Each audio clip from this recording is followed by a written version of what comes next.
Welcome to NOCLIP, the podcast that's like a book club for people who don't think that books reward them enough for being good at them. I'm Chad Rellermans. And I'm Andy Kinnick. And today, we're going to be talking about Child of Light, a game that was developed by Ubisoft Montreal, published by Ubisoft, and released in 2014 on Windows, PS3, PS4, Wii U, Xbox 360, Xbox One, PS Vita, Switch, and Google Stadia.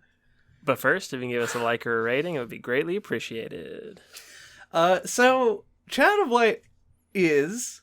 I'm going to start a little bit differently. Uh-huh. And then I'm going to go start normally afterward. The last main podcast episode in Mystery May, which is and has been received much better than most of our other misguided, stupid months. So just as a status report, a post-mortem, if you will, I thought this ended up being a pretty good idea. So we'll probably continue doing it later. Unless we just really get overwhelmed by a desire to do mysterious games next year or something. Yeah. So that's all I needed to say. Just April is stupid. That was a dumb thing that we did. But yeah, so the dice have decided that we play this now 9-year-old game, which is an RPG. And it's an RPG that I think the biggest selling point on is the UbiArt or UbiArt engine that it is made with. Yeah, it's called the UbiArt Framework. Mm-hmm.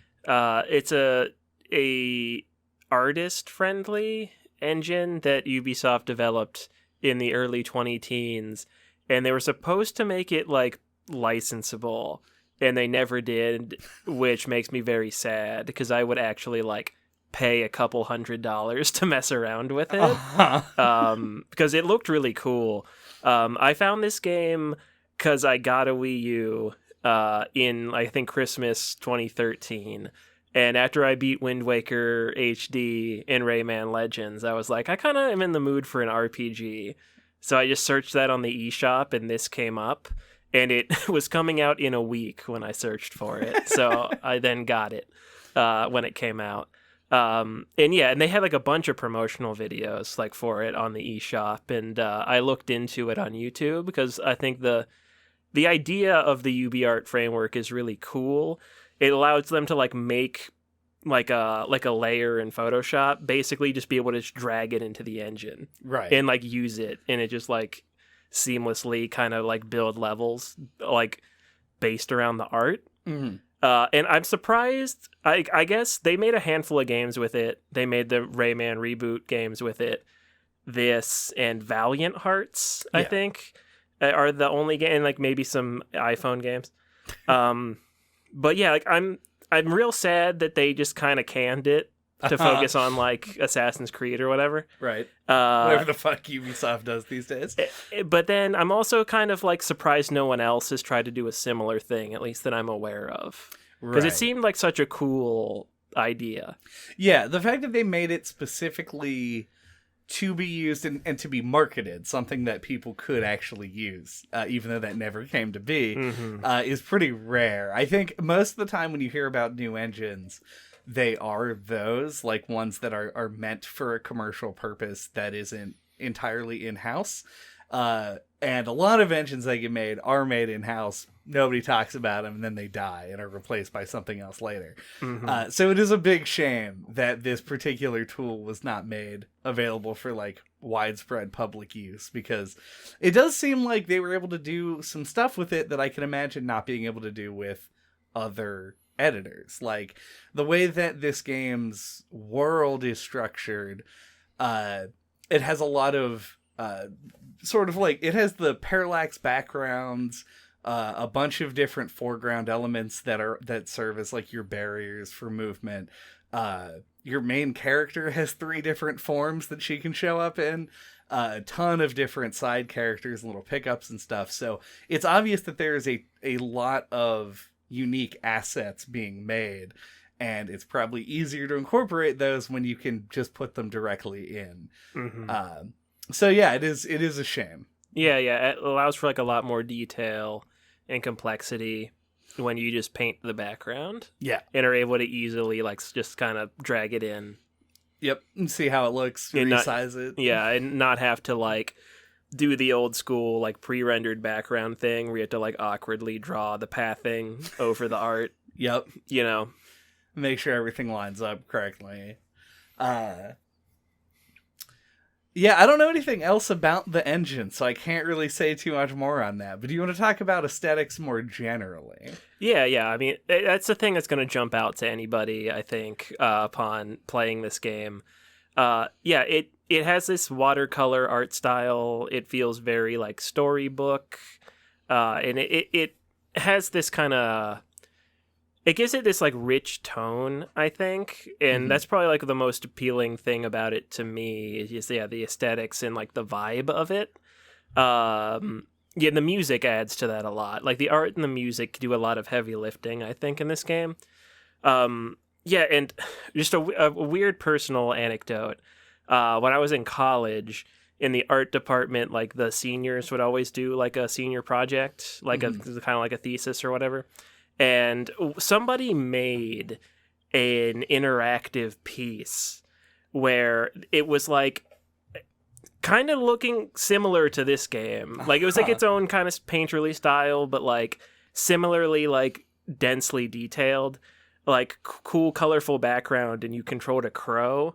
And they had it hooked up so you could use the Genesis controller to control the crow. And you could just like fly the crow around like a background. Yeah. But it was like really cool. And like it was kind of like this feeling of like playing an illustration. That makes sense. Yeah. If that makes any sense, if that sounds different from a regular video game to you at all. But it's just like a weird thing. Like that it was around the same time that this game came out that I experienced that.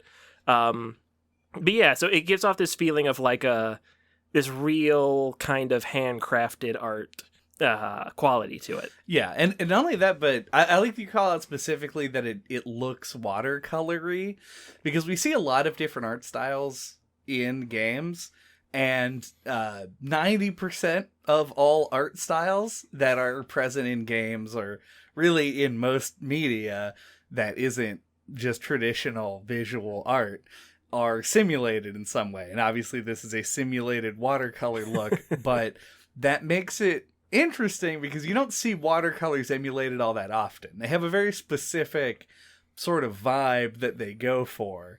And like there's like, how do you justify going for a watercolor look when you have access to anything? Watercolor is a very like sort of simple, lighter sort of feel to it. And I think that one of the best things that this game does is that consolidation of its tone and theme into its aesthetics and music and the writing and shit. The whole thing being written in rhyme is not an accident. Like, so the whole thing looks and feels very whimsical and childlike, child of like yeah. In a way that is extremely good and did draw me in from the very beginning. Like it was good to see this kind of a thing moving around, and also made me immediately think, because I am not in tune with having like fairy tales and stuff most of the time, so I immediately went to Pan's Labyrinth, which this game is not dissimilar from. Pan's Labyrinth is very fairy tale adjacent. But I went there, I was like, oh yeah, fairy tales, you know, like that Guillermo del Toro movie with the guy with the eyeballs in his hands. It's just like that. It's just like that. And it has elements of that, if I'm being honest, but we can talk about the story and stuff in a bit. But yeah, I don't know. I thought it was really good. I really liked that, the look of it, and a lot of that stuff I feel like probably not possible without the engine they developed for it. So just a big fan of that stuff. Yeah, I think many years ago now, you described Inside, Playdead's Inside, as a desktop wallpaper generator. And I feel like this game has a similar quality. if you just took a screenshot at any random time while playing, it would give you a cool desktop background. Yeah. It does have that look to it. It has better backgrounds. Well, maybe not better. Different. More painterly. Yeah, intensive backgrounds. Yeah, like, they're more like intentional, like artistic, appealing looking backgrounds. And just as a shout out, and I'm going to segue a bit into my first experiences with the game. Please do. The backgrounds, in a very cool way, often feature places that you intend to go. Most specifically, the castle that the game ends on shows up in most, like if not all, backgrounds. Yeah, the sky temple area is in the background of the windmill plains or whatever they're called. Yeah.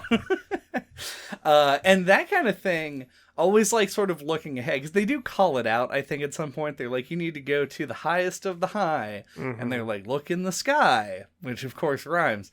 And you look in the sky and you can see the temple there, and it's like, oh, cool.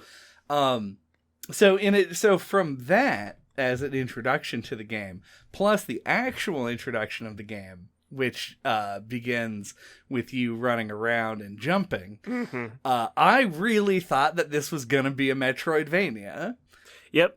Yeah, you asked me. You had started the game and not gotten the ability to fly yet. And you asked me, hey, is this a Metroidvania? And I was like, well, kind of.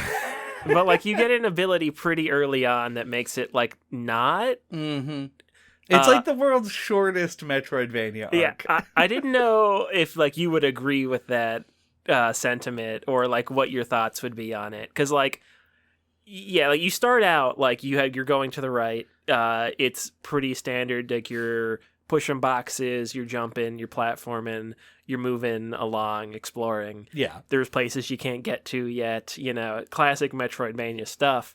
You get to this, like, monastery area and you fight a boss or whatever, and then you get the ability to fly. Like, you can just freely fly around the map, and it's only really, like, gated with wind, or, like, sometimes there's just, like, invisible roofs to the areas, but they're usually pretty good about making it feel organic. Yeah, but, I like, never felt like I was being invisible walled off. Yeah. So, yeah, it really does make it feel not like a Metroidvania to me. Yeah. Like, it shifts the focus of exploration to something different, I think. Yeah, I think I would call it not a Metroidvania. Yeah, me neither. But I think it's mostly because it looks like at the very beginning, though, you have, like, because like you said, you go around, you can't fly, there are places you can't get to, and then you meet Igniculus, the firefly, who is actually an elemental, I guess, according to revelations near the end of the game.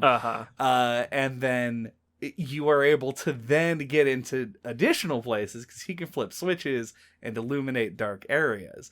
And I was like, oh, okay, cool. Got, like, a new ability or whatever. Now I can go back and explore that dark cave. And then it was like, well, anyway, now you can fly. And it very quickly was just like, oh, okay. Like, my lack of exposure to this game had me go on a roller coaster ride of what I thought this game was going to be. If I'm being honest, when I put it on the list, I didn't even know it was an RPG. I was like, this is like that game with that girl. Yeah. And that was like the extent of my knowledge of it. And I remembered the UbiArt thing. And I was like, okay, yeah, those are the things I know about it. So I didn't even know what genre it was. Yeah. This game, if the game's intent, I don't think it was to gaslight someone into thinking they were playing a Metroidvania, only to pull the wool out from over their eyes. Out from over their eyes. Fuck that one up a little bit. Then it would be a masterwork in doing that. But I think most people probably know what the game is going in. Yeah, I feel like it feels a little bit intentional to me. Like, to set it up like it's going to be one thing to then subvert it. Yeah. I don't know, like, exactly what the goal would be in doing that, but it feels like an intentional thing to me. Yeah, and I mean, if it was, because there are some things that this game does that specifically try to surprise the player, so Who knows? But that was my experience anyway. So if it was, they were successful on me in making me not know what I was playing for a minute. Yeah, it's hard for me to dial my mind back to 2014 because I played games much more casually back then. But yeah, I remember it stood out to me. Like, I hadn't really played many Metroidvanias. Like, this might have been the first game I ever played that really had Metroidvania, like, world design. Probably Guacamelee would be the first one I actually played. Yeah, Guacamelee is more specifically a Metroidvania, yeah. So, like, but I do remember it standing out to me that, like, you go, you know, like, 25 minutes to a half hour playing the game, and it's like one thing. It's like, oh, now you can just fly around the map.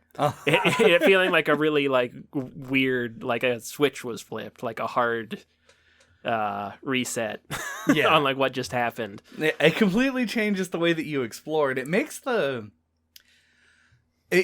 design of everything feel completely different than it does at the beginning. And because it is literally the rest of the game that you can do this, you're like the way that the levels are designed are sort of more like a top-down game almost, where things have tunnels, and like there are occasionally multiple paths through places, but they're all, because you're seen from the side, it's like you just sort of have to go around. And they introduce these things into the game that are like obstacles for the overworld traversal. So this game isn't, I would say that this game is an RPG. Yeah. And that is the genre of the game. But it has all of these other elements to it that don't quite make it a genre blend or a fusion of any kind. But it has like these weird platforming elements and the Metroidvania beginning and stuff. And it all, to me anyway, feels like it clashes a little bit. Particularly the overworld traversal stuff. Like, I understand the idea of them wanting to make it not boring. To just fly from point of interest to point of interest. And so you have to do these, like, navigational challenges. But there's not really a lot of teeth to them. Like, you'll bump into a wall and take some damage, but you can just kind of heal that damage up by hovering a thing over your character. I don't know. It never felt like the overworld stuff was that worthwhile outside of the exploration and, like, finding things. Yeah, I agree. I think it is kind of hard to explain. Yeah, it feels like you have the overworld traversal because you're, like, on an adventure. You know, it's an RPG. But yeah, it feels like the things you do in the overworld aren't really, like, that fleshed out. Like, there's just, like, the constant, like, grabbing of the wishes and, like, the light orbs to, like, refill your health and stuff. Yeah. And yeah, like, just looking for, like, secret nooks and crannies in the world. But yeah, in my head, it feels kind of like they wanted to make an RPG. They had the UbiArt engine and the idea for the art, and they were like, well, we don't want to do, like, a top-down, like, Final Fantasy or, like, you know, Super Nintendo kind of approach. So we, like, they decided on, like, a side-scrolling thing, so they were like, well, want it to be, like, a seamless world, so we'll go with, like, the Metroidvania map. You know, it's kind of like, feels like they just kind of had to make certain things work to accomplish, like, the goals of, like, the aesthetics of the game, which seemed like they were, like, the selling point of it. Right. Yeah, and I don't want to, like, jump super deep into other elements of the game, because we do have to make this a podcast that people listen to. But I do feel like the level design, there are a lot of ways that I could segue into this, all of which I feel like are slightly too mean. It's okay. Because we said, like, this is, like, a very artist-friendly system that they're using to develop and all that. And I'm like, well, evidently it wasn't a very game designer friendly engine, because all the level design is poopy pee-pee bad. And I thought it was terrible. It has interesting choices that it makes, that I think are worthwhile to look at and examine. But I found that the endless flying around and doing nothing was really grating on me. A lot of the sort of moving around and stopping to talk to people, and I've never felt more like I was stumbling through a game than this one, where I just would like get lost somewhere and be like, I've been through this windmill 7 times. How do I keep looping back to it? And then like 3 minutes later, I'm in a town full of rats. And I'm like, how did this happen? How did I get here? It was very unclear to me. And I just, not a big fan of the actual design of the areas. Yeah, it feels like the in-between areas a lot feel a little bit too repetitive. Mm-hmm. Like that windmill area is a good one to call out because it's like you fly through like a somewhat more open area. Then there's like a big mountainous tower thing that you have to go through. And then like an opener area, then a mountainous tower thing that you have to, it's like the same thing like 4 times in a row. Yeah. So it's easy to like kind of, if you go back through the area, which you probably will while playing at least once. Yeah. Yeah, it can be like, wait, which part am I at? So yeah, but like the parts, like it's clear like the parts that stand out are like the thing that the game I think needed more of, like the rat town, right on the back of the giant stands out as really cool. The dwarf town is I think pretty memorable with the well. Like like they had like areas and dungeons and things that were as memorable as Town of Rats on the back of a giant, that's the thing I feel like this game wants to like aspire to, but isn't quite able to do, probably because of budget. Yeah, that was the thing that kind of jumped out at me is like, I when I was thinking about the things in the game that I didn't like, a lot of them felt like the things that you add to your game when you have 4 hours of content and want to sell it as a full-length game. And I don't think they did, in their defense. I think this was a more of a budget title, like probably like a $30 game or whatever it was when it came out. And I'm sure I got it for like 10. I think it was like $40. Yeah. So it wasn't like a full-priced game, but people have a brain worm that tells them that if a game isn't X hours long, it's not worth purchasing. And so I did feel like, because there's a good amount of quality content, especially if you like their spin on the RPG system, which we'll talk about later. Yeah, that was the thing I was going to say. Yeah, like if you don't like turn-based combat, I could see how, this game could just feel like flying in a direction. Yeah, because you're like avoiding the enemies and stuff. And we'll come back to that stuff because there is a lot to say about it. Because I think like the idea is that the meat and potatoes for the player is going to be the combat. Right. And then, but there's just, that's exactly what I mean. Like that's the stuff that is the game, essentially. Yeah, and then there's the in-between bits. Yeah, which I just thought were too long, and if they were going to be in there, they should have had more time spent on them. Yeah. Which probably couldn't be done because of deadlines or budget or et cetera, all these other things that could have possibly gone wrong. So yeah, that's kind of my thesis on it, on like the overall design of the game is it felt like they were doing too much, and the stuff that spilled over into the unnecessary parts were all very tedious and not super great. Mm-hmm. Like the flying around like felt like it should feel freeing, right? Like you get the ability to fly and you're like, wow. It does sometimes. Yeah. It has its moments for sure. Yeah. But like but then I'm like, oh, this is that whole first area where you're like jumping and pushing boxes. Mm-hmm. You fly right the fuck over it. Don't ever have to look at that again. Platforming is no longer part of this game. Instead, you're playing Operation by trying to get your character through tightly packed little tunnels full of spikes. Yeah. Which you don't need to do. You can literally just get hit and then boost through and then hold Igniculus over you to heal you and wait. which is the thing that I talked about on the Blasphemous episode, where optimal play should not be unfun to do. Right. And this kind of falls into that. But it's only unfun in the parts that are clearly not the whole reason you're there. Right. So I am of two minds on it, so... I like Rat Town, though. Rat Town was pretty cool. Rat Time.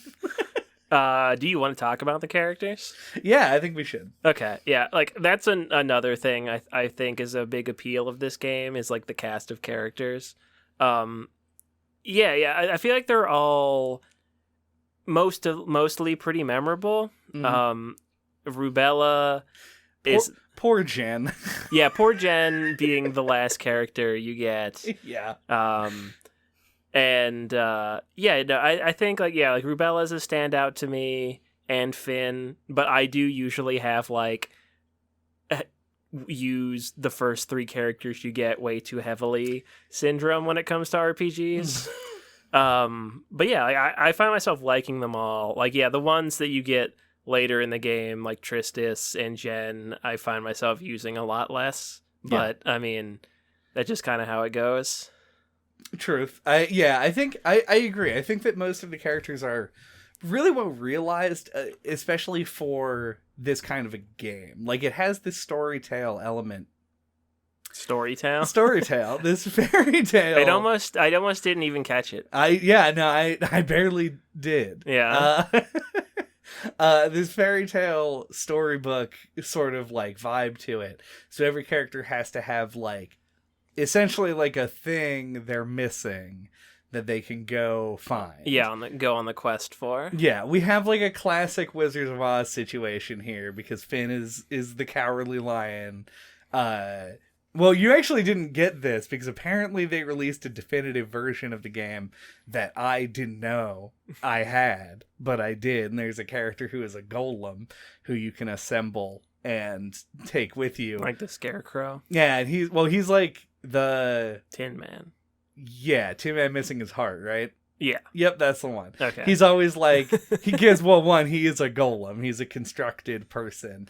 And he's always talking about how he's looking for his missing piece, something on the inside. And everyone keep telling him like, dude, you're great. Don't worry about it. Rubella and Tristis are both sort of like after something that is... Yeah, they're sad clowns. And they're after something that's sort of out of their grasp, but like have to lean on each other in order to get through. A lot of very classic characters and stuff that I do really like. Yeah, the Wizard of Oz is a really good comparison. I remember back when I played this the first time, like JJ had also played it. Around the time it came out, and like talking to him and him mentioning the Golem character, exactly like you did to me. You're like, I don't know how you don't just use the Golem character. And I was like, I don't remember a Golem character. And like at the time, I just thought it was like a thing that I missed in the game, like a secret character. Right. And just found out like a week ago. I just looked it up that it was a DLC, and I don't know if it ever released on Wii U, but I couldn't find out because the Wii U eShop is now shut down. So rest in peace. Yeah, so I was stuck playing the vanilla version of the game with no Golem character. Right. But you didn't miss that much. No, I didn't figure, but like I think it's also impressive to me that like each character personality comes through as much, given that the game's all written in rhyme. Yeah. Like I feel like that's got to be like such a headache for the writing team. So hats off to them. Yeah, I did want to mention the rhyming thing because I remember when it first came up. Basically there's that transition that I think everybody probably experienced their first time with it, where you get the opening cutscene that's in rhyme, and then you're like, that's cute. And then the first couple lines of dialogue are spoken, and they're also in rhyme, and you're like, is this going to be a whole game? Are you going to do the whole game in rhyme? And it is, and that is the correct way to do it. You don't sprinkle the rhymes in. You have to go whole hog on rhyming in order for this to really work out. And I would say it mostly does. I don't think that there is a poet alive who could write all the dialogue in a game and have the writing not suffer a little bit because it's all has to rhyme. Mm-hmm. But they do a pretty good job of making it not extremely obnoxious. And I would normally not like this trait in a character as much, but I like the fact that Rubella just cannot fucking get it right. Mm-hmm. And characters have to keep correcting her, which then further emphasizes her character traits with Tristis, because when they have a conversation, she doesn't rhyme, but he picks it up. Like, he'll finish her sentences. Yeah, and like the rhyme scheme will continue or change a little bit. And so I was really impressed by it. I don't think that it's not fucking a Nobel winning novel or something, but it is very impressive that they managed to get that much rhyme in. Do you think you like Rubella because you are Chad who sucks at rhyming and you have no rhythm or comedic timing? I think that is true, yeah. Yeah, but I think I agree 100%. Like because I obviously remembered this about the game. Mm-hmm. And when I booted it back up, I'm like, oh man, like kind of like just like really rolling my eyes at it, like the constant rhyming almost makes it like hard to internalize what's happening, like what you're reading. But like you do really settle into it, fortunately. And I agree, like it does work, and I think it does like work in tandem with like the art and music to really like drive home the tone. And they do some clever things with it. Agreed. Yeah, it doesn't take as much of a front seat in terms of the storytelling as I think it could have. Like if they had worked more things into the rhymes that were directly the way that Rubella and Tristis do. Or just Rubella as a character generally. Yeah. But I think it's, like I said, very impressive, and I'm sort of glad they did it because I just don't think I've seen it before. And that seems to be that's the dividing line for me with this game. It's like if I've never seen the thing that it's doing before, I like it. And if it's old hat and familiar, then I think the game probably did it not good, and I didn't like that part of it. But yeah, I don't know. It's weird because like I know that I didn't really not get as in understand, but like I didn't pick up all of the parts of the story. I didn't read a single confession. Apologies for the lore masters out there. But like there are definitely parts of the story that I kind of overlooked because I was hyper focused on the rhyme. Yeah, it's easy to do that. At least I think I fall into a similar camp. Yeah. I did like read them all. Well, the ones I found, I didn't not get them all. But yeah, like it kind of just like in one ear out the other a little bit. It has this kind of classic, like speaking of like you compare it to Wizard of Oz. I think there's other things to compare it to. I can't think of a specific one, but like I think it's like just kind of like a fantasy trope in general, like maybe like Narnia, where it's like I think it's implied that Aurora is dead and she's woken up here like as like an afterlife kind of thing. Yeah. And like the kind of whole like it keeps flashing to like her dad who was like a duke, and it's like there's kind of like this real world fantasy world parallel thing, and it's like, is this real? Is it not? Is it allegorical purely? Or, right. You know, like that's like a classic fairy tale thing, which I think this uses it uses that like familiarity with that trope, I think, to good effect. Yeah, I agree, because the ambiguity between is this really happening is obviously intentional. There is a part where, and I realized afterward that this isn't as much of a gotcha as I thought it was, but there is a part in the story where it flashes back to her mother's death, and spoiler alerts, a lot of people are dying here. Yeah. It flashes back to her mother's death, and she says, like, if by fiend a mortal wound dealt, let her wake up in cast that a protection spell. yeah, whatever. With this thing I spelt. I'm trying to get the rhyme to work. Regardless, she has a thing that says, like, if Aurora were to die, take her to Lemuria, which is the place where this game takes place, like the fantasy world. And I was like, okay, so they're saying, like, so she did die, but then this is like her afterlife going to Lemuria. Mm-hmm. But then she crosses back over to pull other human people into the afterlife when the flood happens. And I was like, oh wait, hold on, this is probably still a metaphor. She isn't wresting these people from their mortal coils. So yeah, it is definitely like a sort of a allegorical kind of situation. And I think you're just supposed to kind of like enjoy the ride, so to speak, this metaphor for dying and betrayal and friendship and shit. So overall, I think I would say I liked the story elements of the game. I had a moment similar to, I don't know if you remember in Celeste when I was like, it's funny to me that this game takes place in Canada. Just because, like, it's this game where people double jump and there's, like, ghosts and shit. Yeah. And they're like, also, it's just this place in Canada, which feels very domestic as somebody who's in the Northern Hemisphere. And, like, for this game to then go...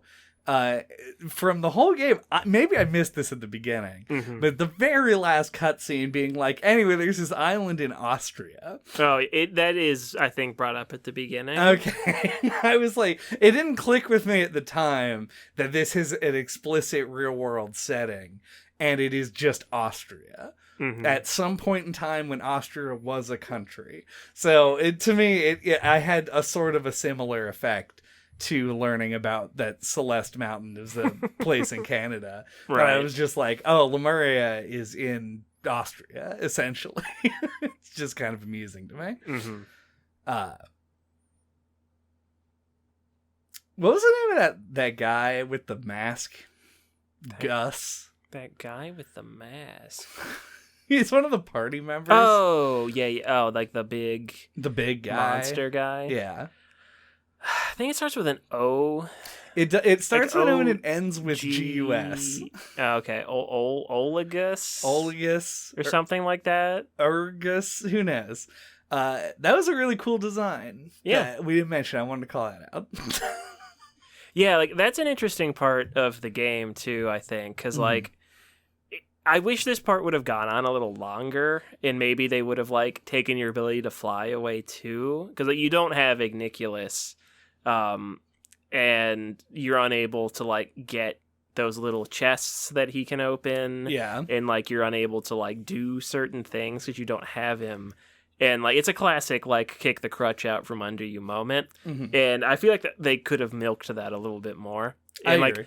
It because it makes me think of Kingdom Hearts. I guess, spoilers for Kingdom Hearts. There's a part in it where you lose the Keyblade at Hollow Bastion, and Donald and Goofy leave you, and it's just you and Beast that go through like the Hollow Bastion sewers or whatever. And it feels very that, because it's just you and a big monster guy and a big cool monster going through a dungeon. So yeah, like I don't know. I think that part's really like interesting. And I feel like it could have stewed in it a little longer. I agree. And also he has the most like fucking blink and you'll miss it side quest in the whole game. To free his brethren. Yep. You just sort of go through a door and I think you like solve a puzzle and then they're just there. It's like a little mini Lost Woods puzzle where you have to like find the path. Yeah, that was another thing. And I guess we're sort of past the part where this makes a lot of sense to talk about. But I have such a love-hate relationship with the little flowers and the wish things. If you haven't played the game, there's a mechanic in the game where when you run into these little flowers, they shake loose a trail of things. And if you collect them in the proper order, then you get health and magic and stuff. It was I would say reasonably engaging to do those things in order to get the reward at the end, but I hated that they frequently were used to just show you the solution to puzzles and stuff. So like I can't even say that the puzzles in this game elevated the exploration or brought it back, because I didn't really do any of them. I just kind of would fly into a thing and it would point like a literal arrow at the thing you're supposed to go to. And like that one was the most egregious example, because the puzzle's not even hard to solve. There's a statue with a symbol right in the background. Yeah, that indicates which door to go through each time. But for some reason, they also included the flowers that lead you to the correct door every time. Yeah, it strikes me as very, like, Nintendo circa, like, the Wii era, like, design thinking, where it's like, we need to, like, put stuff in there for, like, any casual, like, audience members we pick up just because the game looks pretty. Right. Like, we need to have, like, something in there to, like, help those kinds of people out. Yeah, I wasn't sure exactly where you're going. I was like, this isn't like funky mode. No. But funky, that was a later Nintendo development. Yeah, it's just like really obvious, like handholdy. Yeah. But it's like trying to be subtle, but it isn't. Yeah, it just doesn't succeed in being subtle. Because if you're too subtle, then the dunces you're trying to guide. Then the people you're trying to help aren't going to catch it. Yeah. So yeah, that was a bit of a disappointment, I would say. Yeah, they annoy me, and I don't know that this is like particularly avoidable or necessarily like a bad thing about the game, but like just there's so many of them. Yeah. And like even if I am full on magic and health, I'd still feel compelled to like get every single one of them. Yeah. In a way that like annoys me, but that's more annoying, or just me being more annoyed with my habits, I guess. I'll say that I did it probably less, but still kind of. Like you gotta fly into the thing. It's like a glowing thing on the screen. Like you gotta collect the stuff. Yeah, like I'm not just gonna not get it. Like that isn't a thing that I would do. So I would hit it, and then sometimes it would fly away off the screen, and I would just go like, fuck it. Yeah. Out of sight, out of mind. That's what I have to say about that. And then I would fly away and go through the windmill for a seventh time. And that's like smart too sometimes, because like you can leave it free and you come back. Like you might need health then. That's true. Or it'll go and highlight something that you haven't found yet, like way in the future. 'Cause it's still just there. Maybe it'll lead you to a confession or something. Yeah, if you're lucky. Do we want to finally broach the topic of the turn-based combat system in the game, and then close out with some other stuff after the break? Yeah, that would be great. It's a slant rhyme. Shut up. On the break, have some cake, and my thirst I will slake. There it is. Look at us with the cold brewski.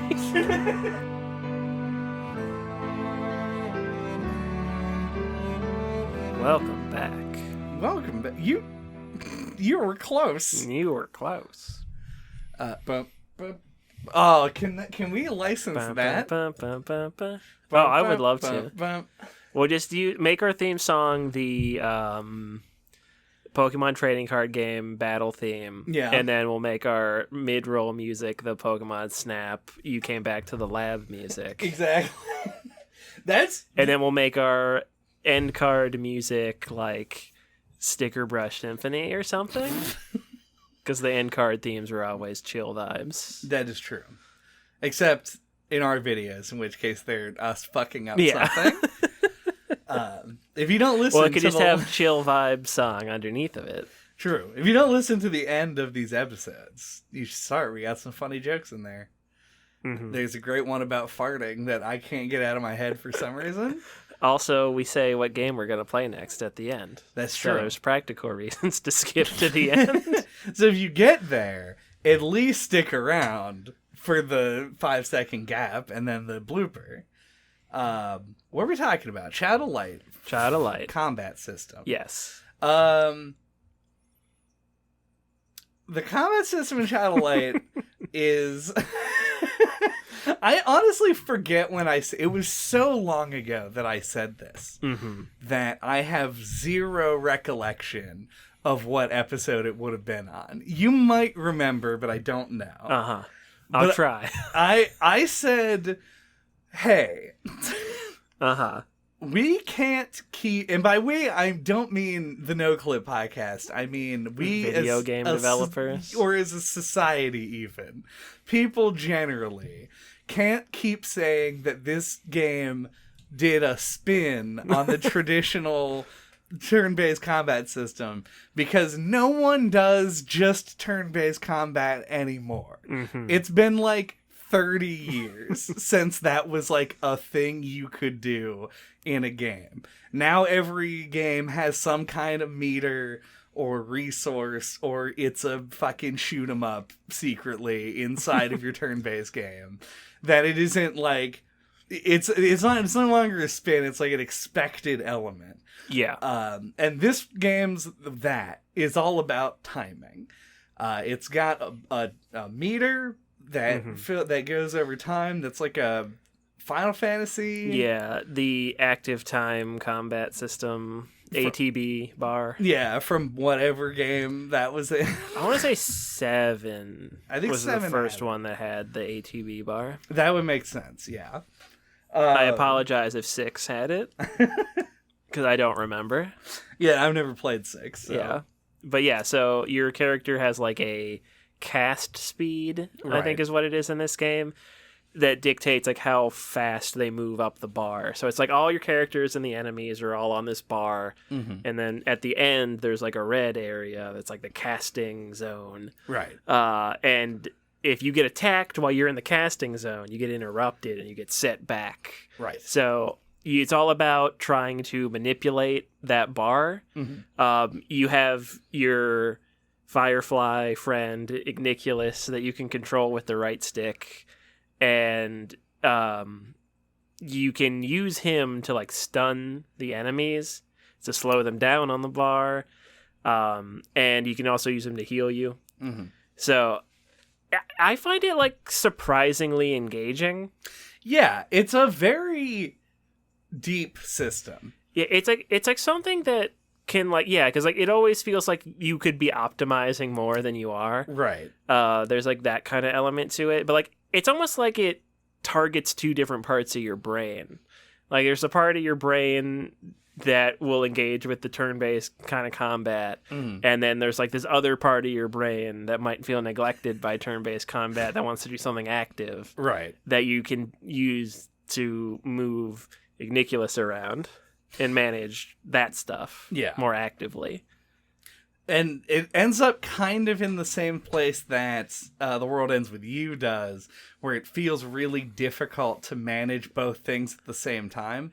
But much more manageable. Way more manageable. Yeah. Crazy amounts more manageable. It's just like, especially at the very beginning of a fight, yeah. you always have to like fucking drag Igniculus's slow ass to the other side so that you're ready to like slow stuff down, because obviously nobody needs healing yet. And so there's like this push and pull, plus there are little refills on every combat screen that you can hit for health and MP once, and then they'll respawn with wishes, that just refill so you have to Firefly manage meter. when you use those. Yep. Yeah, it's a very deep system, like in a way that I wasn't expecting it to be. Yeah, and like I don't know how, if I had $1 for every time I went to stun a guy and then been like, fuck, I should have not stunned that guy because then I could have interrupted him. Fuck. Yeah, and then like you, all of your different moves have a different attack speed. There's short, medium, long, and very long. And it's interesting because like you would think a very long attack speed is bad in a game where everything. But those are the best moves. They're good moves, but they also, sometimes it's good to have one because you can cue one that will connect with somebody once they get there. So you have different places that you can place your attacks in order to hit more things. Yeah, or if like an enemy is already in the bar, as you show up, you can just use a short move so that you can hopefully interrupt them and set them back. Right, so your other character can hit them. Yeah, and this is why I said,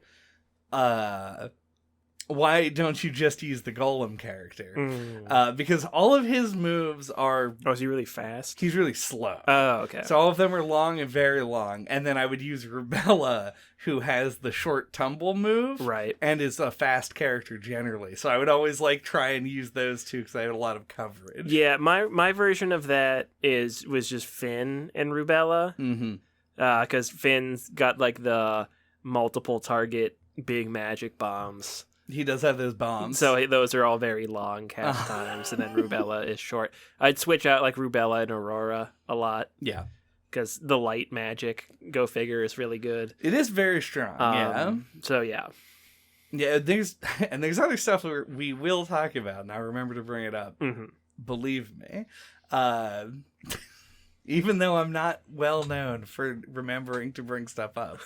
But yeah, those are essentially the basics of the combat system. Very timing based and character swapping. That's the other thing that I think is big, because I feel like this game took the Final Fantasy X system where you could swap mid battle anytime, yeah, and because everybody had a different speed, they would act at different times. And you don't lose your turn if you swap. Yeah, so not like Pokemon. Yeah. And you make a lot of use of it. You make a lot of use of character swapping. You make a lot of use of the right stick and having to move the Firefly around and paying attention to that meter and stuff. So it is a very engaging combat system, honestly, whether you want it to be or not. Mm-hmm. You don't have the option to just veg out with this. You have to be on top of your shit. You can sit on when you're choosing what action to take. Yeah. You can set the controller down for a second and think, because everything pauses when you're doing that. And it makes me think that that's the overall design philosophy of the game, was that they were what if we had an RPG where you were just actively doing stuff all the time? That's why there's obstacles in the overworld. That's why the combat system is fucking as frantic as it is. And I say frantic, it's not fucking break your controller, do an electric wind god fist. You have to pay attention the whole time. Yeah, you have to be actively participating in order to do well. Yeah, you can't just start the battle and set the controller down because the bar is going. Like I always do in every game. Yeah. And it was not a habit I managed to break. So I kept being what? Yeah, you gotta wait a minute. Yeah. You gotta wait till you hit the bar. So anyway, now would probably be a good time to say that I wasn't a big fan of the combat system. I didn't not like it. To be specific, I feel like the combat system in this game was engaging, and I thought that the stuff that it did uniquely was very cool. My issue comes mostly with sort of management. It felt like you always have two characters, and most of the time, all fights are against 3 enemies at the beginning, and then you kill them off and get it down to 1. Yeah. When you get down to 1 enemy, I think is what the game really wanted to avoid, because it's comically easy. Yeah, all challenge is gone once you've killed any other enemies, because you can very easily set up interruptions on characters. You can topple lock. You can essentially topple lock characters. And then the other negative downside is when they try to compensate for that, they will give enemies the ability to counterattack. Either they'll counter an interruption or they'll counter a specific kind of attack. And it feels like you don't know that they're going to do it. When it's a boss, you can kind of expect that it's there's some element of that's going to come into play. But when it's a regular enemy and they're just countering interruption, I'm fuck off, you're a dog. Why do you have an epic move? It doesn't make any sense to me. Yeah. A lot of times it's buffs and debuffs. They'll make all the other enemies faster and you slower. And I don't know if it's supposed to be like a gameplay story merger thing. But Nora is the character that has the speed up and slow down buffs. Yeah. And then she leaves your party. There's like a twist in like the latter like 3/4 of the game where she is revealed to be evil and leaves the party. And her name's actually Nox, which is a much more evil name. Yeah, like, and then like there's a part like right after that where like the enemies do a lot of that stuff, and it like really stings because you can't do anything about it. Right. And it can be like some of the most punishing stuff. So overall, I think the game's fairly easy. Mm-hmm. But like that's where it gets like a little dicey, is I think like right after you lose Nora. Yeah. And it does suck because if you're anything like me, like I use Nora frequently. I thought she was very good. I think that feels intentional to me, so that they could take her away. Exactly. She's the Yuna of this game. Yeah. Where you get used to having her around and being able to put haste on everybody. And then she just fucks off for like 6 chapters. And you're like, oh no. And then this game ends. You don't get her back. You don't get to, she's just evil and you kill her ass. Yeah. And you're like, why couldn't you turn into a big dragon when you were fighting on my side? Because that would have been dope.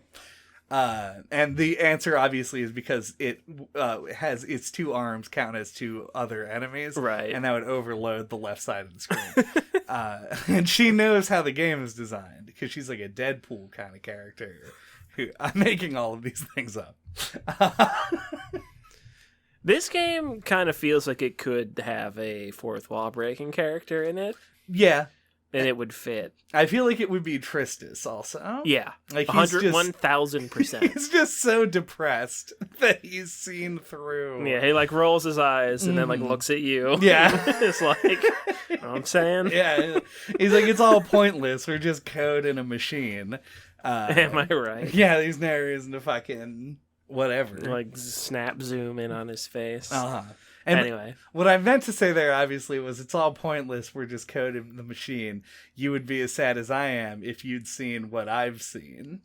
There you go. Yeah, I've written dialogue for Child of Light too. Coming in 2024, 10-year anniversary. Written by a guy who didn't like the first one that much. But anyway, yeah, that's the that's what I was saying. About Nora being a big dragon. You were making a joke about that. Yeah. Just the enemy counterattack thing. Oh yeah. So I feel like there wasn't really a way to prepare for it. It made the parts of the game where the combat actually was difficult feel a little unfair. Like, it felt like there was no way for them to challenge you, the player, without doing things that felt kind of underhanded, which kind of just leaves a bit of a stink on the system to me. Like, it's like, you ever fucking, and when I say you ever, I mean everybody who's played the game has done this. You ever fight enemies that have a resistance to physical damage? It fucking sucks. How many casters do you have? 2? Ever? That's true, yeah. That's probably why I use Finn and Aurora so much. Yeah. Aurora's got both. Yeah. As a classic RPG protagonist. Jack of all trades. Yeah. She can also heal. Yep. Yeah. But yeah, it just, I don't know. That kind of stuff is like, because like I wouldn't like swap out to use, because your MP is pretty limited. Like the number of spells you can cast is fairly limited for most of the game. The numbers are balanced low numbers. They're low, except for experience points, which they just scale way out of control early and never really get a handle on. Which honestly is fine. It's not a competitive game, so you can scale your leveling however you want. Yeah, so I guess like 2 different things I can go into, I guess. So you're somebody who generally likes to experiment a little bit more in an RPG than me. Yeah. Do you ever find like a good use for Robert? Oh. Like, he always just kind of seemed like the extra guy that I didn't really know like what he was supposed to be good at. Yeah, to me, I liked. I actually did use Robert. He didn't have like a niche to me. Yeah, that's what I mean. Yeah. Yeah, he was more just like he can hit multiple guys. Yeah, which is for always free good. without using MP. Yeah. But eventually everybody can do that. Yeah. So it's not really. I guess it's kind of a shorter cast time than a lot of them. They're usually very long. His is long. He kind of felt like we talked about Waka. Yeah. On Final Fantasy X, where it's like kind of hard to tell what he's supposed to be good at. Mm-hmm. Similar thing. He's Which like a ranged Robert is probably enemy. the best character in the game secretly. We just didn't figure it out. He's the Waka. Yeah. No, he had it to me, like, I felt like he just did a lot of damage because you could pump his crits. I went fully down the tree that makes his critical hit percentage higher. But I don't know. I would use him essentially for that. If I was just fighting something that had a lot of health and it was the last thing on the screen, I would put Robert in and he would just shoot arrows at them and until it was dead. It made it go a little bit faster. But that's not really a useful niche to fill in this game. Yeah. So I do agree with you. I don't think... To me, Tristis is the one who felt really useless because most of his utility is available in other characters who can actually do other things. He's good, yeah, but like you get him so late in the game that you're already used to using other characters to do that stuff. Yeah. So yeah, he does kind of feel like... Yeah, he needed like a good like physical attack or magic attack or something to justify like putting him in, I think. Or the game needed to eventually expand to allow you to have three characters. Yeah. Because I could see him being useful as a guy who provides He'd buffs. be super useful as a third character. Yeah. Similar to Gus, the big monster man. Yeah, or Jen, even. Yes. Yeah. Jen I actually used to fucking roll the final boss by using her paralyze ability 3 times. Yeah, Jen is good, but like... Once again, it comes so late in the game. Yeah, it was the first time I ever did anything with her. I just started the final boss fight by paralyzing her 3 times in a row. And then just beat the shit out of the, like, ads. Right. And then she was out of MP, and I just put her in the Pokemon box. Yeah. I put her in Bill's PC. You returned her to the Pokeball. Yeah, and swapped her out for somebody else. Mm-hmm. But yeah, same problem with Tristis, though. Like, she also comes so late, you don't really feel like you've grown with her. Yeah. The way that you do with the other characters. Because you have a plan, right, for the other characters. You're like, because they give you the skill tree that has, like, usually 3 or more different routes. And so you're like, oh, okay, I see if I go down this way. Make them the defensive, or the attack, or the magic is the split, usually. Right. And so you kind of make that decision for each of them, and then Jen's just like, here's 19 points, just do what you want. And you're like, oh, all right. I guess I'll do that. It just feels kind of bad.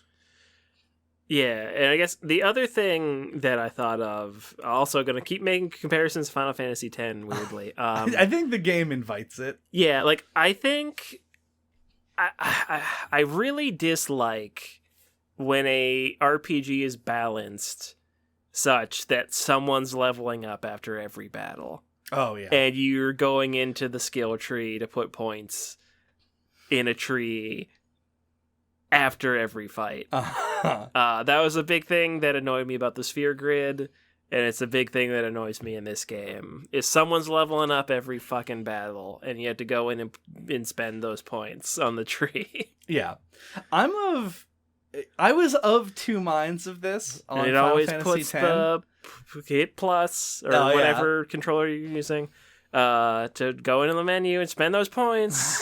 It's gotta tell you. Come on. Gotta remind you to do it. Go in the menu. I was of 2 minds of this in Final Fantasy X because I agree with you. I don't like the amount of times that you level up and the fact that it makes you constantly have to drop into the menu and go do a bunch of other stuff. Mm-hmm. But in Final Fantasy X, I felt like I was excited a little bit. I had hope in my heart still because I liked the sphere grid. I wanted to go into the sphere grid and see where I was going with everyone and make choices and stuff. I can also see them doing a system like Final Fantasy X where you don't get experience unless you participate in the battle, but that makes me feel like Robert, right? We just never level up in the whole game, and it would suck for him. And that as you get new characters, they would just continually be neglected because you would just use the ones that you've been using and just keep them going for the whole game. So I see why they did it the way they did it. They're like, everyone gets experience, which means that people are leveling up fucking constantly. But then I am no longer of two minds because I think the skill tree in this game sucks ass. It's like, it's not that they give experience to everybody that's like the problem. It's just like, balance it different so that like you'd level up every 5 battles. Like reduce the level cap, reduce how much experience things give you. Right.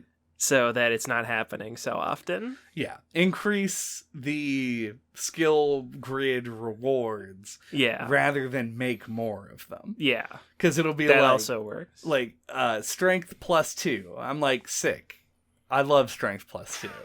But if you had just made me wait a little bit longer and given me a strength +5, that's the same stat increase in the same amount of time, but I didn't have to go into the menu 4 times to do it. So I kind of...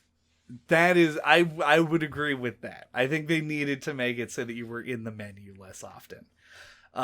In fact, I think that is, to come back to what I was going to mention before, one of the reasons that I was incapable of engaging with the Oculi system entirely. Oh, yeah. Because I did not want to spend even one more second in the menu than I was already being forced to. Yeah, the Oculi system is... Yeah, like, it feels underdeveloped, or like... I don't know. Like, it's not quite there. Because... A lot of them just do stuff that, like, you don't really care about. It's like, add fire damage to your attacks, and that's all well and good and everything. But, like, the game doesn't really go all in on elemental, like, weaknesses and stuff. Like, I don't know, it just doesn't really matter. Like, you end up, like, putting on, like, there are some that, like, boost your MP or, like, boost your attack power or whatever. You just kind of throw on whatever. Yeah. It's very much like this doesn't really matter that much. Yeah. In fact, well, that leads me to yet another thing, so I'll hold on to that for a second. But yeah, it to me, like, I got to a point, there's a point that we talked about already, where you go to jail. And it takes all your shit off of your characters. I didn't even put them back on. See, I did. I couldn't not. Right. But no, yeah, I was like, God damn it. Like, why couldn't they just re-equip all the stuff that they had? When I realized that, which was like 2 hours afterward, I was like, oh shit, all the oculi are gone off of all my characters. I realized you hadn't noticed. Yeah, I was like, it's unnecessary. I don't need any of these things. The game is too easy for it to really matter. Yeah. And same with Stardust. I don't want to agonize over a single-use item if the difference isn't going to actually be noticeable. Yeah, you just fucking throw them on. Just throw them on. Don't agonize about it. Just whatever. I just never looked at them. I used one Stardust at the beginning of the game because I had some that apparently were DLC Stardust. Okay. And I was... 5 million red orbs or whatever. Yeah. And so I was walking around and I like opened the thing. Yeah, I had all my red orbs in there. And I was like, oh shit, what are these? It's like increased speed permanently. I was like, oh, run faster? So I like put the speed on Aurora, not knowing that there was going to be other characters in the game. Right. Or like what speed meant. And I did that. And then I didn't see any difference. And then I just forgot about them for the rest of the game. Yeah. I was going to use them all right before the final boss, but then they throw you into the final boss without a break in between. So I beat it on the first try, so I just never did. Yeah. Yeah, I just can't not... I just can't let stuff like that sit in my inventory, I guess. Yeah. But yeah, they aren't necessary. Yeah, and it's the same with the Oculi. To me, it feels like these are all these supplemental systems because that's what RPGs have. Yeah, and they don't really add anything. The combat system itself is novel enough that I think if they just diverted all the resources into making it really polished, it would... Not that I assume Stardust took much development time. Here's a pickup. It adds a stat.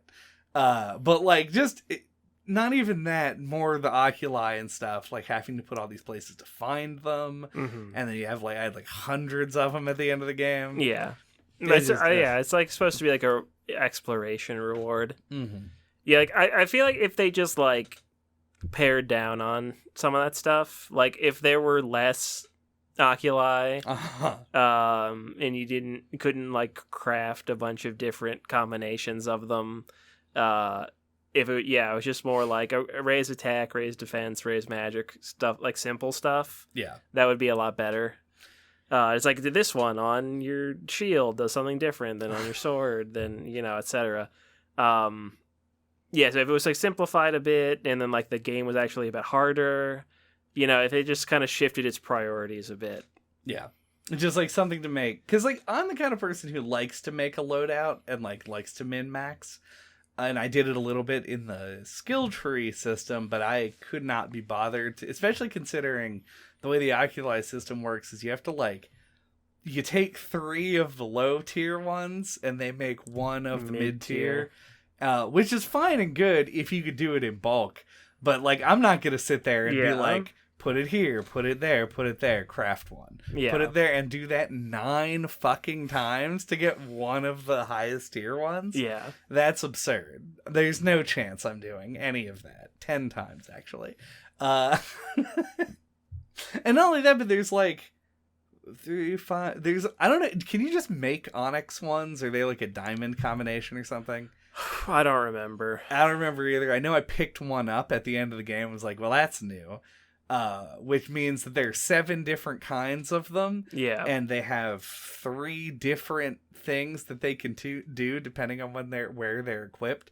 So that's 21 different functions to keep in mind. And no. Right. Not gonna do it. Yeah, I don't know. A lot of the supplemental systems in this I felt just were underwhelming, too useless. And it disappointed me a bit. Also, the elemental thing that you mentioned earlier. Oh, yeah. It feels, like I said before, that you have 2 casters and only one of them can really specialize in elements. And, I figured that there were going to be water enemies in the underwater temple part. But other than that, I didn't have, an idea going in which, element to prepare for. And so it's not like you equip the oculi to give an elemental boost to stuff. Yeah. I think it's what they want, though. Yeah. It is weird. Certain things almost kind of feel like they're going to be intuitive. There's certain monsters I would have classified as beasts. And those are weak to fire. But sometimes there were these ogre enemies that I would have thought fire would be good against, but it wasn't. Right. And then it's in the sky temple, I'm lightning would be the most effective. And I think it is on some of the enemies. And then you go to the water temple later and lightning is good on them. So it always felt like lightning was the best one to me. For some reason, but maybe that was just my own perception. I found it really hard to tell. Water felt useless. Well, yeah, there are enemies there's that are rock enemies that it's good on. It's good on there's the fire reaper guys. Yeah, they're fire enemies that are clearly blazing. Yeah, and there's not that many of them. There aren't many, and they're the only enemy that it's obvious that water is good on. And I don't know if all enemies have a weakness. I literally never used a fire ability and had it say weak to fire. I would use it and it would be normal damage. And I'm who the fuck is weak to fire? Who is it? Maybe they were... Which among you? I think all enemies are either weak to physical or magic damage too. Yeah. Sometimes with Aurora, there'd be enemies that are weak to light magic. And if you hit them with the sword, because I had an oculi on the sword to do light magic. Oh, okay, gotcha. And so if I hit them with the sword, it would be not very effective because they're resistant to physical. But then if I hit them with the light magic spell, the ray of light or whatever it was called, it was blam, 300 damage, boom. So yeah, it was very unclear. And it would honestly help if it had like a Pokemon style, like after you fought a thing, it would tell you if they're weak to it. Even if it doesn't even have to go that far if they don't want to spell it out for you, but like leaning into like the elemental idea, like and having it be like obvious that you're fighting like a grass thing that's weak to fire, or obvious that you're fighting a water thing that's weak to lightning. Yeah. Etc. But they didn't really. No. In fact, sometimes you fight like, it feels like they gave up on versions of the same enemies that will be weak to an element where the other versions were not. Yeah. Like, I remember hitting one of those archer guys with a lightning attack and having him be weak to it and just being like, what? Like, why? Because he was blue. But he was a blue one. Yeah. He's obviously a water tree archer. Yeah. You know? It only makes sense. Yeah. So yeah, that ended up being kind of... It's just sort of this morass of elements of combat and menuing and RPG stuff that just sit as a big lump on the game, being an unattractive eyesore that doesn't add anything of particular value. And it made me sad, because the combat system itself is very cool, and I wish that it had gotten expanded a little bit. And the game looks and reads and sounds real good. The music is real good. The sound design is... There's like a part... Do you remember this part of the game? Okay. Where... I think it's when you when you fight the boss that's like just a troll with like a flail. Okay. And he's like, I guard the door. It's like right at the entrance to the submarine area. Uh-huh. And the camera does this thing where it like steps in 3 at a time and like shifts left and right. Okay. And there's just no sound effect at all for it.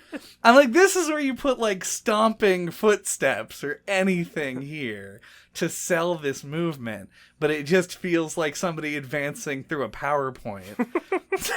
It's like, there are parts of the sound design that made me kind of, turn my head and go like, what happened to this? Where did the sounds go? Or like, why is this sound the one that you chose? And it contrasts so heavily with the music, which is always this like beautiful flowing piano track. Yeah, I can't say that I remember that. I died to him, so I had to see it twice, and so it really got in there. Yeah. And I can't say the sound design stood out to me at all either. But I don't know. When you get hit and your crown falls off and it goes plink, plink, plink, plink on the ground, that's pretty good sound design. It's great, yeah. And also, like, people will drop their swords and stuff. They have sounds for that as well. In combat, the sound design's actually great. Yeah. So cannot deny that. Yeah, it just didn't stand out to me. Yeah. So you want to talk about that ending of the game? Yeah. So I remember, once again, played this when it came out in 2014, and as mentioned many times before, I played games much more casually for the podcast.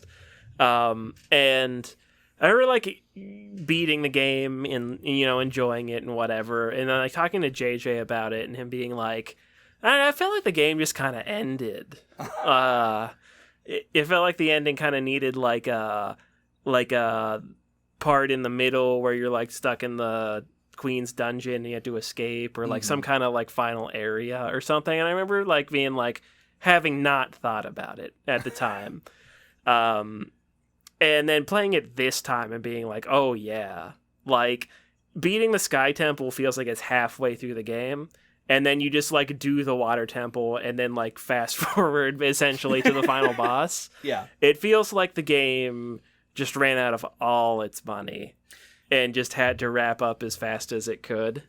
Yeah, like you do the Water Temple, which is like a cool area, like visually, like the rest of the game. And then I think it's the best like self-contained dungeon in the game. It is cool and good. And it is super awesome and cool. And then you fight Nox at the end of it, right? Who is much more evil now and used to be your good sister. Yeah. And then it just takes you right to the final boss after that. And it does feel really strange that you don't like get to, because you level up in between. You don't get to spend the points. You don't get to like put together your party to go fight the final boss. You just go right into it. And it is like, it's very strange. Yeah. Yeah, it's real weird, especially the fart. The fart. I'm so disappointed in myself. Especially, I was going for the fact and the part, and it just kind of happened. Just kind of came out. It just kind of slipped out, you know? It squeaked out. Especially the part where it does just like you go from the Nox fight straight into the fight with the evil stepmother. The Umbra. And it feels like early in the game. Feels like there's at least a missing scene. Yeah. Anything. Because it plays this sequence of Aurora essentially dying and then coming back as Gandalf the White. Yeah, she's like, nah, man. Yeah. And then she like ascends straight up in the air. There's even a line that's like, but let's fly there fast. And she's like, oh, sure. Yeah, I'll do it. She like resurrects, and it's just like, okay, now I'm just gonna fly to the palace. Yep. And they don't at any point like, let you stop and access the menu or heal or do anything. Can't assign your skill points. It's like, you're alive. Aurora, let's go fight the final boss. Oh, she's right over there. Whoa. How convenient. And even the boss, like, early in the game, in the well, you fight a Hydra. And, like, the Hydra has 3 different heads that are coded to 3 different elements. And so, like, you can use the elemental weakness on the boss, and, like, because you just got Finn, and that's his whole shtick. And, you know, so he's good against that, and it moves wildly and has, like, these fast combo moves that paralyze you and do other stuff. And it's, like, a really deep, in-depth boss. And then you get to the end of the game, and it's like, you fight a dragon, and then you fight a dragon, and then you fight a dragon. You just fight 3 dragons in a row, as 3 bosses. And the third one, the final boss, Umbra, is the least creative of all of them, because she just has 2 crows, regular ass birds who are there, and then you just have to kill them, and then you wail on her for a while, and she's not even particularly threatening compared to the previous boss. Just has a lot of health. So yeah, it really does feel like you said. I didn't think about this at all, considering I'm playing like a remastered version that obviously had more work done on it. Yeah, they just ran out. They just had, it's like the fucking Super Mario Sunshine re-release. People are like, do you think they're gonna fix that? No. They're just gonna put out the same game again. Yeah. It seems like, they ran completely out of stuff and just rushed it out at the end. It was a little give and take for me, because I was like real into the fact that the game was pretty short. Yeah. But as far as like the pacing of the story goes, it just goes, we're done. I don't think it was that bad leading up, honestly. But like, just that last dungeon into the final boss was a very like touch and go. Yeah, very abrupt shift. You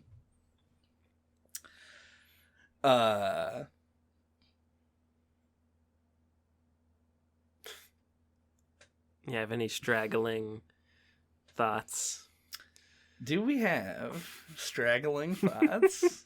I feel like I might have had some.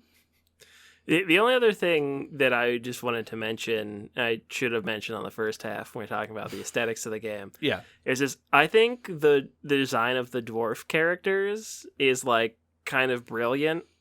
That they have like an anglerfish antenna, because like they're miners, you know, like dwarves always are, but like that's how they see in the dark, is with like a bioluminescent anglerfish antenna. Yeah, and like that's such an inspired idea. It's a good idea that I like. Yeah, it's so cool. I don't know why. I feel like this has been done in other media before, but they also have a gag where they're like, "How old are you, Finn?" And he's like, "I'm 10."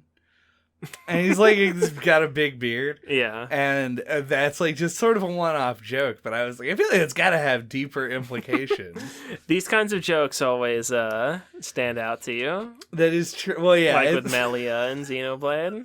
Yeah, I'm just very obsessed with characters' ages for some reason. Melia's 80 years old. What the fuck is that? Why does everyone regard her as a child and say that Charla's the old one? Anyway, that's already shit that's been covered. Oh yeah. Also, I love the very capitalist mouse character of Robert. Oh yeah. Where any chance he gets, he's gonna fucking talk your ear off about the fucking free market economy, and shit. Yeah. It's a very... He's just trying to get laid. He is, yeah. And I like that she is like, I'm not a market.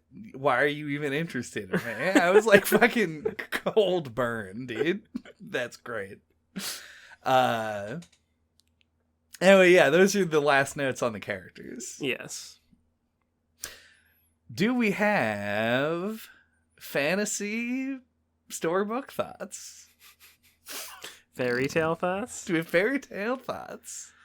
My fairy tale thoughts are, I enjoy this game. It's one that, as I described on the first half, like I just kind of found, I just stumbled upon, and this is that's the perfect scenario, I think, for this game. For it to just be this like pleasant little thing that you just kind of stumble upon and play, and yeah, like there's so much about it that I really like. Like I love the aesthetic of it. I love the UbiArt engine in general and that it allows for a game that looks like this. I like the tone. I think it plays with fairy tale storybook elements in an effective way. I think, yeah, like the basics of the combat system are interesting and engaging. Yeah, it just feels like it ran out of money, unfortunately. I know it was like a experimental budget title, but like, man, they really tried their hardest, and it almost makes it sting all the more that they got like so close to making something really good and were held back by the circumstances.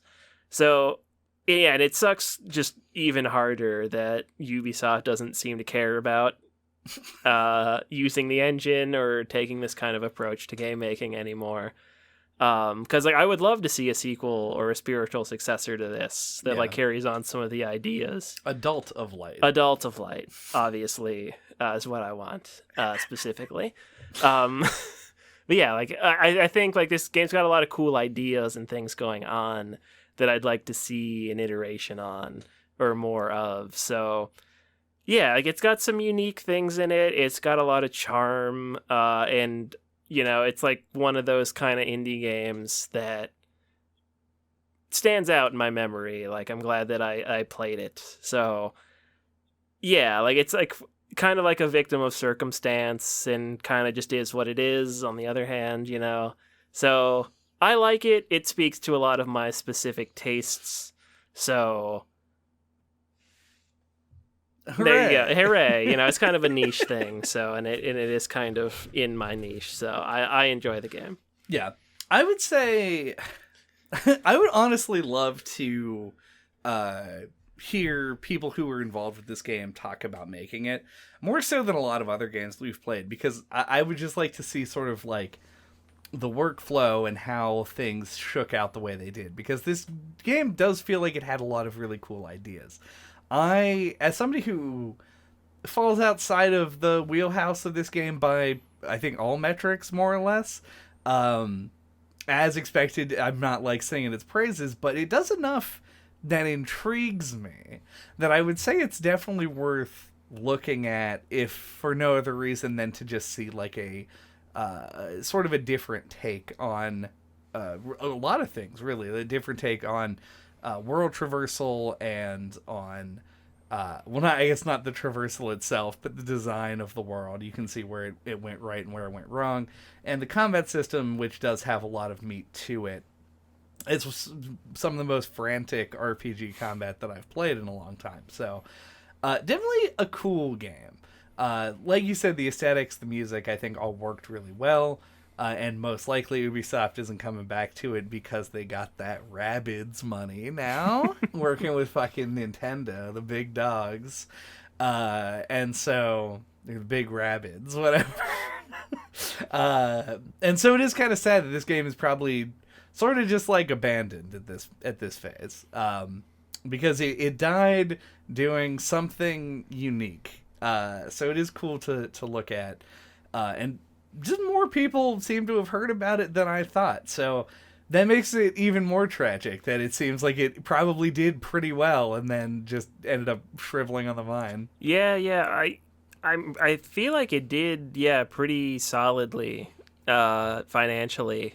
And I think they even may have had a sequel greenlit at some point, but then they just kind of shut it all down. Yeah. Tragedy. The end. The end.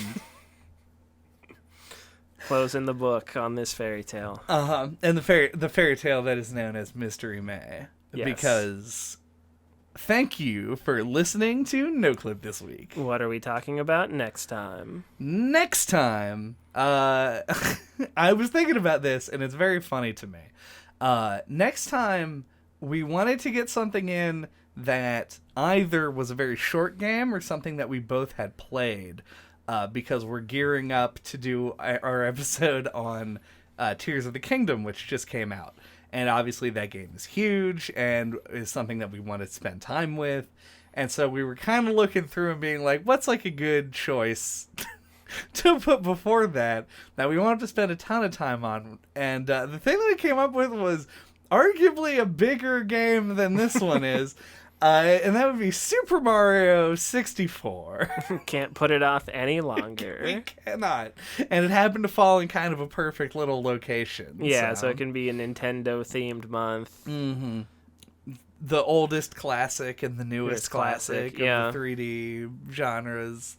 Whatever fucking thing I said. You fucking get it. You fucking get it. But it's a game that we've both played and Yes. are both like reasonably familiar with. So stay tuned, I guess, for a game that probably most podcasts of this type have covered already. And would be like, this is the big one, boys. And we're just like, we'll slap it in there. And you can see us slapping things around on our website. On OnlyFans. At onlyfans.com/noclip. I should check to make sure that's not somebody's profile before we leave that joke in. You can find us on our website at noclippodcast.com, where you can find links to our email address, our Twitter account, and our YouTube channel. You can listen to any of our old episodes, including the ones on Final Fantasy X, which we mentioned several times. Persona 5. Persona 5. You can listen to us talk about Curse to Golf, a game that also had very cool ideas, but had like a bizarre execution that probably only works for like half the people who play it. Mario RPG. You could learn about the strange and ancient cereal on the Super Mario RPG episode. So until that time, smack the like button with a big hammer. Like, child of like, comment, and subscribe. There it is.